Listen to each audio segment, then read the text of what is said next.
Welcome my YouTube channel Sahil Kumar official में आपका एक बार फिर से स्वागत है। तो संतोषी माता की व्रत कथा का तीसरा पार्ट मैं सुनाने जा रही हूँ, सो प्रेम पूर्वक सुनिए। जब सवेरे बहुत जल्दी उठ उसने लोगों से अपने सपने की बात कही तो वे सब उसकी बात अनसुनी कर दिल लगी उड़ाने लगे। कहीं सपने भी सच होते हैं। एक बूढ़ा बोला, देख भाई मेरी बात मान, इस प्रकार साथ झूठ करने के बदले देवता ने जैसा कहा है वैसा ही करने में तेरा क्या जाता है। वह बूढ़े वह बूढ़े की बात मान स्नान कर संतोषी माता को दंडवत कर घी का दीपक जला दुकान पर जा बैठा। थोड़ी देर में वह क्या देखता है कि देने वाले रुपया लाए, लेने वाले हिसाब लेने लगे। कोठे से भरे सामानों की खरीदारी नगद दाम में सौदा करने लगे। शाम तक धन का ढेर लग गया। माता का चमत्कार देख प्रसन्न हो मन में माता का नाम ले घर ले जाने के वास्ते गहना कपड़ा खरीदने लगा और वहां के काम से निबटकर घर को रवाना हुआ। वहां बहू बेचारी जंगल में लकड़ी लेने जाती है। लौटते वक्त माँ के मंदिर विश्राम करती हुआ तो उसका रोजाना रुकने का स्थान था। दूर से धूल उड़ती देख वह माता से पूछती, हे माता, यह धूल कैसी उड़ रही है। माँ कहती है, हे पुत्री, तेरा पति आ रहा है। अब तू ऐसा कर, लकड़ियों के 3 बोझ बना ला, एक नदी किनारे, दूसरा मंदिर पर और तीसरा अपने सिर पर रख। तेरे पति को लकड़ी का गट्ठर देखकर मोह पैदा होगा, वह वहां रुकेगा और नाश्ता पानी बना खाकर माँ से मिलने जाए। सॉरी। तब तू लकड़ियों का बोझ उठाकर घर जाना और बीच चौक में गट्ठर डालकर 3 आवाजें जोर से लगाना, लो सासू जी लकड़ियों का गट्ठा लो, भूसी की रोटी और नारियल के खोपरे में पानी दो, आज कौन मेहमान आया है। माँ की बात सुन बहू बहुत अच्छा माता कहकर प्रसन्न हो लकड़ियों के 3 गट्ठे ले आई। एक नदी तट पर, एक माता के मंदिर पर रखा। इतने में ही एक मुसाफिर आ पहुंचा। सूखी लकड़ी देख उसकी इच्छा हुई कि अब यहीं विश्राम करें और भोजन बना खाकर गांव जावें। इस प्रकार भोजन बना विश्राम कर वह गांव को गया। सबसे प्रेम से मिला। उसी समय बहू सिर पर लकड़ी का गट्ठा लिए आती है। लकड़ी का भारी बोझ आंगन में डाल जोर से आवाज देती है, लो सासू जी लकड़ी का गट्ठा लो, भूसी की रोटी दो, नारियल के खोपरे में पानी दो, आज कौन मेहमान आया है। यह सुनकर सास बाहर आ अपने दिए हुए कष्टों को भुलाते हुए कहती है, बहू ऐसा क्यों बोलती है, तेरा मालिक ही तो आया है।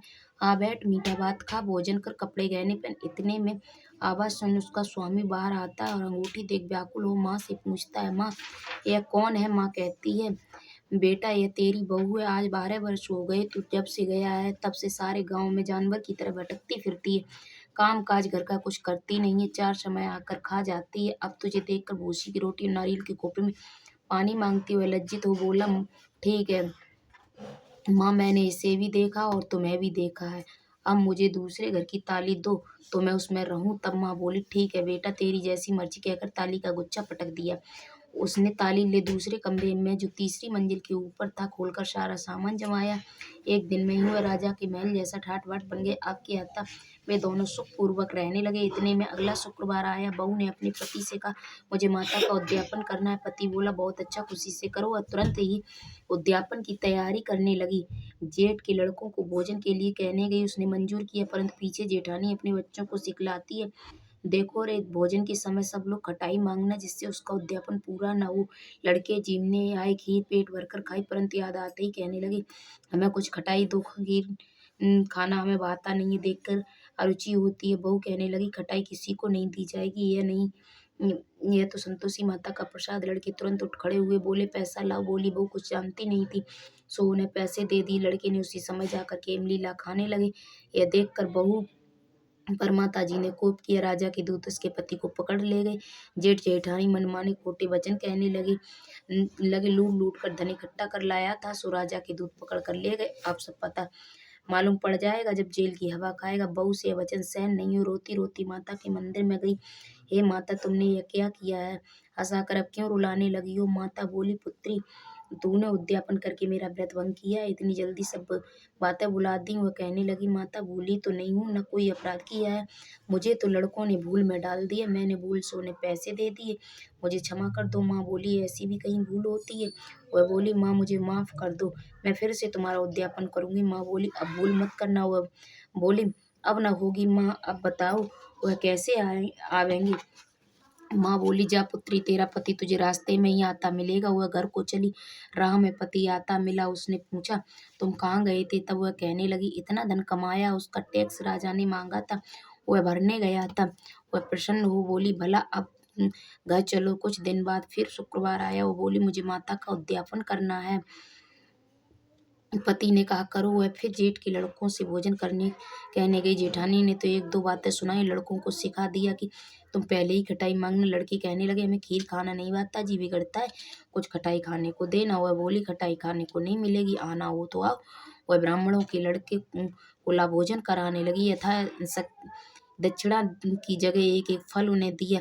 इससे संतोषी माता प्रसन्न हुई। माता की कृपा होते ही 9वें मास को चंद्रमा के समान सुंदर पुत्र प्राप्त हुआ। पुत्र को लेकर प्रतिदिन माता जी के मंदिर जाने लगी।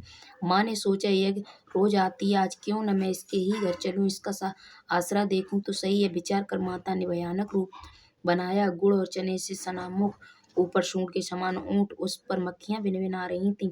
दहलीज में पांव रखते ही उसकी सास चिल्लाई, देखो रे, कोई चुड़ैल डायन चली आ रही है, लड़कों इसे भगाओ, नहीं तो ये किसी को खा जाएगी। लड़के डरने लगे और चिल्लाकर खिड़की बंद करने लगे। बहू रोशनदान वैसे देख रही थी, प्रसन्नता से पगली होकर चिल्लाने लगी, आज मेरी माता जी मेरे घर आई है। यह कहकर बच्चे को दूध पिलाने से हटाती है।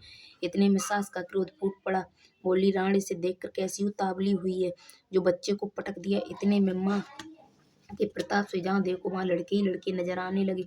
और बोली, माँ जी, मैं जिनका व्रत करती हूँ यह वही संतोषी माता है। इतना कह झट के से सारे घर के केवड़ खोल देती है। सबने माता के चरण पकड़ लिए और विनती कर कहने लगे, हे माता, हम मूर्ख हैं, हम अज्ञानी हैं, पापी हैं, हम तुम्हारे व्रत की विधि हम नहीं जानते। तुम्हारा व्रत भंग कर हमने बहुत बड़ा अपराध किया है। हे माता, आप हमारा अपराध क्षमा करो। इस प्रकार माता प्रसन्न हुई। माता ने बहू को जैसा फल दिया वैसा सबको दे, जो पड़े उसका मनोरथ पूर्ण हो। बोलो संतोषी माता की जय। तो ये थी हमारी संतोषी माता की कथा। तो आप सब लोग प्रेम पूर्वक संतोषी माता की कथा सुनिए। आपका बहुत बहुत धन्यवाद। और फिर मिलते हैं एक और नए वीडियो के साथ। बने रहिए मेरे भी ब्लॉग में। आपका स्वागत है।